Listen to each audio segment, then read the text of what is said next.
ষষ্ঠীর দিন সকাল সকাল বাপের বাড়িতে না গিয়ে শ্বশুর বাড়িতেই পড়ে থাকতে হলো। তো যাই হোক, আজকে আমি ষষ্ঠীর ব্লগ নিয়ে তোমাদের সামনে চলে এসেছি।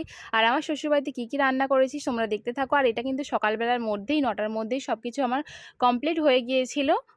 আর ষষ্ঠীর দিনে ঝোল রান্না করেছি, এটার কারণ তোমাদেরকে বলছি। তো যাই হোক, যিনিকে দেখতে পাচ্ছি ইনি হচ্ছে আমাদের ননদদের সাথে এসেছেন। ইনি ড্রাইভার, গাড়ির ড্রাইভার ছিল। তো আমার ননদ কি এনেছে দেখতে পাচ্ছি, এই বড় বড় চিংড়ি এনেছে।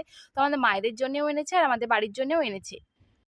তো এদিকে দেখো চলে এলাম 12টার পর, ফাইনালি 12টার পর বাপের বাড়ি চলে এলাম ফোঁটা দিতে বসতে, তাও মানে 1:30টার পর। সাথে কিন্তু আমার নন্দাইকেও নিয়ে চলে এসেছি ষষ্ঠীতে। তো যাই হোক, ওকে ফোঁটা নিতে নেই বলে তাই জন্য ফোঁটাটা দেওয়া হয়নি। আর বসতে বলছিলাম কখন ধরে বসার জন্য, তো ভিডিওতে আসতে চাইছিলাম। তো যাই হোক, কোনো ব্যাপার নয়, অনেক কষ্ট করে একটু ভিডিওতে নিয়ে নিয়েছি। আমার নন্দার প্রায় 1 বছর পর বাড়িতে এলো দুপুরে। কি কি মেনু হয়েছে তোমরা দেখে নাও। কিছু হয়নি আর কমও কিছু হয়নি, মোটামুটি যেগুলো করার কথা সেগুলো মাই, এই কিছু সবকিছু রান্না কিন্তু মাই করেছে। লাস্টে পায়েসটাই দেখাতে ভুলে গিয়েছিলাম।